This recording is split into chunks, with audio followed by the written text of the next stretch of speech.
Hello and welcome to the Capitol Report. Thank you for joining us. I'm your host, Steve Lance. Here's a look at some of the stories we're covering for you today.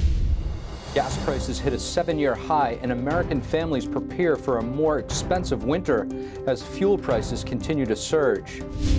With President Biden rolling out a plan to increase renewable energy, we take a look at how this might look and why China has been dominating this sector for years. With Election Day coming in less than 3 weeks, the gubernatorial race in Virginia is heating up. And we speak to former Trump official and former Virginia Attorney General Ken Cuccinelli to get his take on the Virginia governor race and election integrity. The national average gas prices hit a 7-year high, and fuel costs this winter are expected to surge. The White House is weighing steps on how to address gas shortages. The average price for gas is $3.29 a gallon. That's up 7 cents in the past week alone. The White House is seeking to bring down oil and gas prices. There are a range of course, options that we can look into to help address, but I'm not in a position yet to outline anything more any additional steps we can take. Nearly half of U.S. households using natural gas will spend more for heating this winter. Each family is expected to pay about $750, up from $570 last year. Households relying on heating oil will spend about $1,700 over the winter, up from $1,200 last year. The Biden administration is planning to expand wind farms. It could hold as many as 7 new offshore lease sales within 4 years. The Department of Interior is exploring lease sales along nearly the entire U.S. coastline. The administration is aiming at bolstering offshore wind energy for a clean energy revolution. The Departments of Interior and Energy and Commerce say that investing in these renewable energy projects will create thousands of American jobs. Here to discuss the Biden administration's new plan to develop wind farms along the coastline of the country and also the CCP's dominance in the renewable energy sector, we have president of D.C.-based nonprofit Less Government, Seton Motley. Seton, thank you for joining us. My pleasure. Thank you, sir. Now, Seton, I want to ask you about a recent development. The Biden administration has just announced a plan to build wind farms along the entire U.S. coastline. What do you make of this development? Well, again, they're scrambling to find places to put green energy sources and to try to get any energy, wring any energy out of them. Remember, they block drilling offshore, but they'll put giant, huge, thousands of turbines wide wind farms off the coast. Of course, the reason natural gas is up over 300% in the last year plus is because we've kind of reached a tipping point, not just here, but around the world, with the percentage of the energy grid that's these green energy sources that don't work when the sun doesn't shine, when the wind doesn't blow. And the number one backup for most of these green energy sources is natural gas. So as the wind doesn't blow, as the sun doesn't shine, they're burning more and more and more natural gas, which, by the way, is clean, and we could just skip the middleman of green energy and just burn natural gas. Now, when it comes to renewable energy, specifically solar, you wrote recently that China dominates this market. Why does it matter, and how significant is it? It's unfortunately for us, we have a government that's fixated on ramping up our use of solar and wind. Not coincidentally, where you're now having brownouts all over the country because we're relying on solar and wind.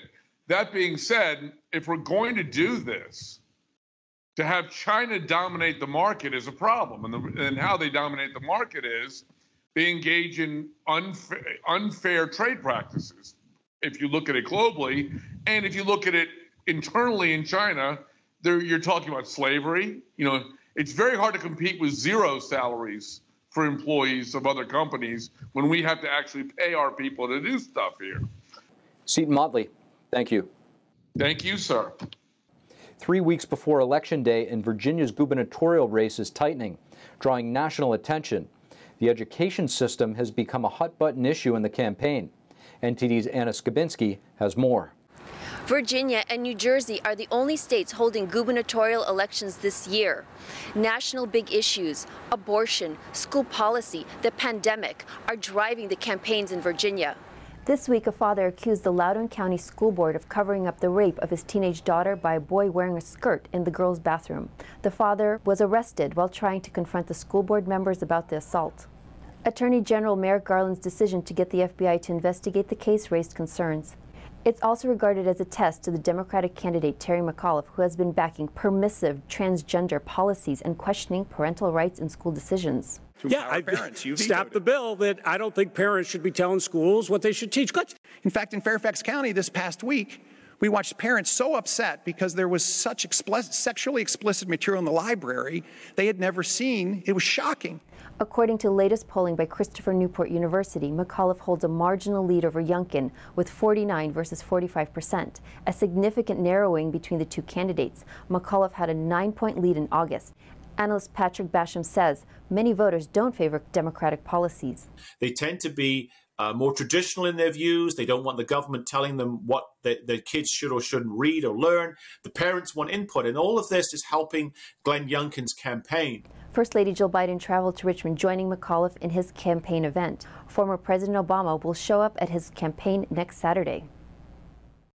So, Anna, why is this gubernatorial election in Virginia so important, and why is it drawing so much national attention? Steve, next year, 36 states will elect their governors. However, this year, only Virginia is holding gubernatorial elections. That's why the race in Virginia is considered a key indicator for midterm elections. Also, the debate on school policy has been going on for a while, especially in Loudoun County these past few months. It has drawn national attention. The gubernatorial race only makes the topic more heated. Earlier today, we sat down with former acting Homeland Security Director under the Trump administration, Ken Cuccinelli, to get his take on the race for governor in Virginia. We also got his thoughts on the state of our elections. Ken Cuccinelli, thank you so much for joining us on the Capitol Report. My pleasure. You were the Attorney General in Virginia. Right. There's a very high-profile election going on there. Biggest one in the country, yes. You have former Democratic Governor Terry McAuliffe and Glenn Youngkin going at it there. What are you seeing right now in terms of the way those elections are structured? So first of all, the Democrats got sole control in 2019, meaning both houses of the legislature and the governorship. And they promptly wiped out an awful lot of voter security measures. We now have a 45-day election, no excuse early voting. So the election actually started September 17th. And in my county, with 450,000 or so people living in it, there are 3 polling places. Now, on election day in my county, there would typically be 120 or so polling places. So it's not like the Election day polling places are open for 45 days, but you can go and early vote for those 45 days. And people, of course, are doing that. But that creates enormous challenges for the transparency and ballot security. How do you ensure that those ballots are not touched the whole 45 days without observation by both sides and so forth? And the solution that we've been bringing forward is raw manpower. And this is something anybody watching you and I can do. Every locality brings in citizens to run the elections. This isn't some, government-run effort. They recruit enormous numbers of citizens, Republicans, Democrats, Independents, Libertarians, Vegetarians, you name it. And people can get off the couch if you're concerned. Now, Ken, I want to ask you about election integrity. This is something that has been very important to you in educating the public. What are you most concerned about? Well, I'm concerned about the low quality of our election system. So we can do a whole lot better in virtually every state, even the ones who are performing well, than we have. And once you get through incompetence and sloppiness, then you get to things like fraud. It's much easier to hide fraud in the midst of sloppiness and a poor election system. So we're trying to clean all those things up all at the same time. The Election Transparency Initiative, with which I work, we're focused on 10 states in their legislatures and trying to encourage their legislators to do the right thing and advance the quality of their elections, the transparency and the security and accountability. At the same time, we're playing defense in Washington to try to stop the federal takeovers of elections that have been proposed by some of the most radical left-wing Democrats here. Now, specifically, how do you think our elections are most susceptible to fraud, and what areas are we most vulnerable in? Well, as the Carter-Baker Commission found 16 years ago, I mean, their conclusions really haven't changed. The most vulnerable parts of our system are mail-in voting, not in-person voting. You know, it used to just be mail-in or you show up at the polls. Now there's varieties of not doing in-person voting. There's drop boxes. There's people harvesting ballots, ballot trafficking, and then using drop boxes and so forth. So we have some new combinations. Many of them arose out of COVID-19, attempts at social distancing, and now the radical left is trying to make some of those rather insecure methods permanent. Now, I think a lot of people do kind of forget that this pandemic has changed life in so many ways, specifically voting. You just touched upon it. Yep. Can you remind us how the pandemic has changed voting? Well, you know, drop boxes weren't a real part of elections before COVID. There are states that have done all mail-in balloting, but if you look across the country, that exploded in the non-traditional mail-in ballot states. So state X that votes traditionally, meaning you have to have a reason to vote early or absentee and you vote on election day, they saw an explosion of the mail-in voting. The excuse, and I don't belittle it, being concerned about COVID. So where they might have had 5% of their votes cast in the mail in the past, they had 45% in the last election. That changes everything. And I'll give you one simple example. A lot of states like that require voter ID, photo ID, when you vote in person, but they never really got around to doing that for their mail-in ballots. Ken Cuccinelli, thank you. Good to be with you. The government is preparing to crack down on cryptocurrencies. Some are asking, how far will their regulations reach? And over 700 names were engraved on the walls of the National Law Enforcement Officers Memorial in Washington, D.C. on Thursday, with a candlelight vigil to memorialize those brave heroes. Microsoft is shutting down its networking platform LinkedIn in China later this year. This is the last major U.S.-owned networking platform in the communist country. The company said in a blog post Thursday it has faced a significantly more challenging operating environment and greater compliance requirements in China. The company said in a blog post Thursday it has faced a significantly more challenging operating environment and greater compliance requirements in China. The platform has about 53 million local users, accounting for 7% of its total user base. LinkedIn will replace it with a new job search app called In Jobs, but it will not include a social feed or post-sharing features. China has some of the most strictest control over the internet. Twitter and Facebook were banned more than a decade ago, and Google exited the country in 2010 after backlash over censoring content for the CCP. A bipartisan group of senators plans to introduce a bill to rein in big tech, like Facebook, Amazon, and Google. Introduced by Democrat Senator Amy Klobuchar and Republican Senator Chuck Grassley, this Senate bill, the American Innovation and Choice Online Act, would be accompanying a measure that passed the House Judiciary Committee. It would specifically prohibit platforms from requiring companies operating on their sites to purchase the platform's goods or services. The government wants to crack down on crypto. This week, the International Monetary Fund warned that digital currency could threaten financial stability without regulation. NTD's Melina Wisecup reports. The Biden administration and Congress may soon crack down on crypto. The International Monetary Fund said this week they're shaping policy right now. Crypto valuations have risen more than tenfold in just over 2 years.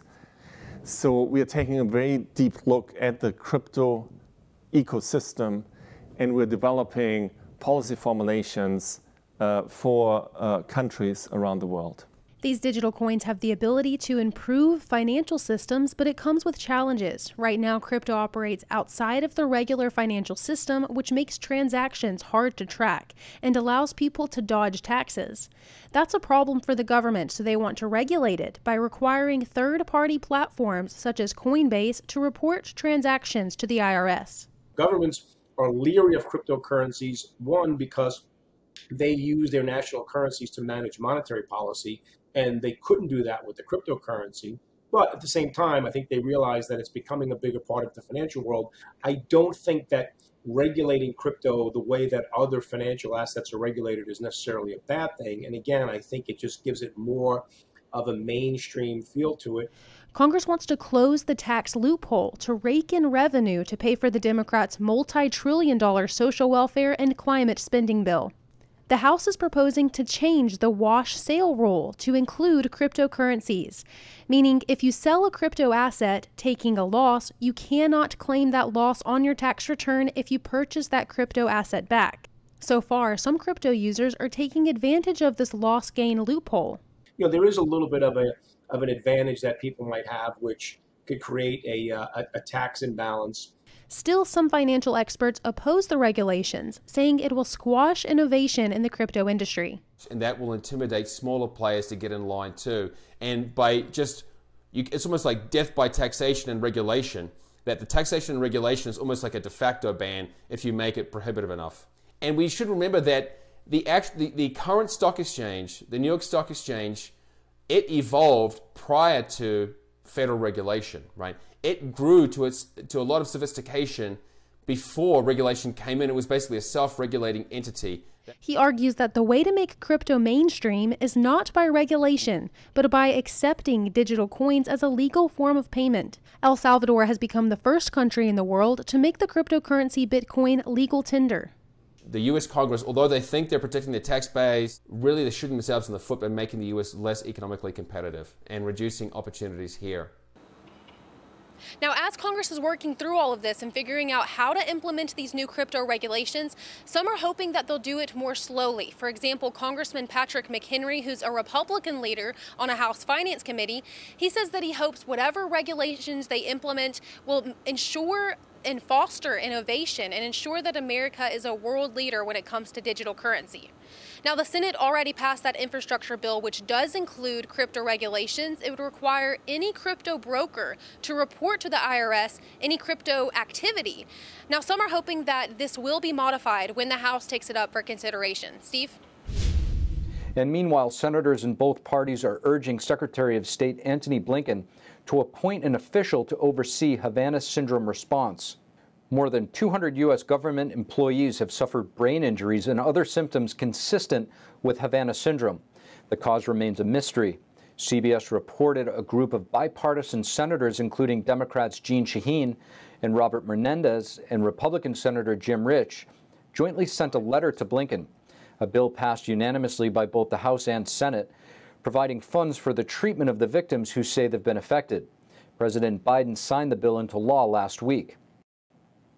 The U.S. Capitol Police is now requiring agents who protect congressional leaders to get the vaccine. Meanwhile, the governor of Arkansas is requiring vaccine opt-outs to become law.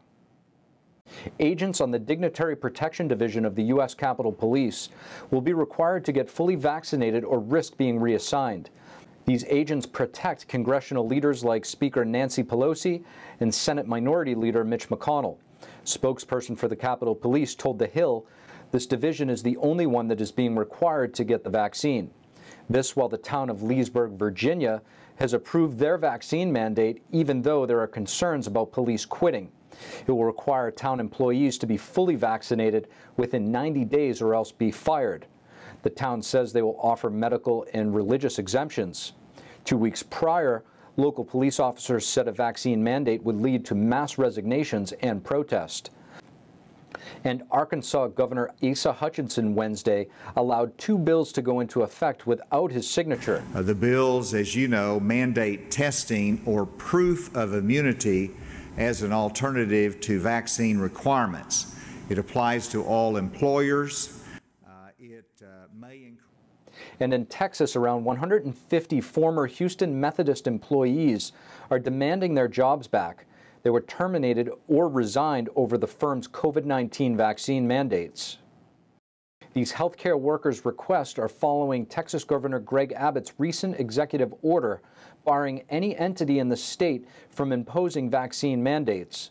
The lawyer who is representing dozens of workers in several lawsuits against Houston Methodist sent in a letter to the hospital system this week asking to, quote, immediately be reinstated to their former positions. Houston Methodist was one of the first hospital systems in the country to mandate the vaccine for workers back in April.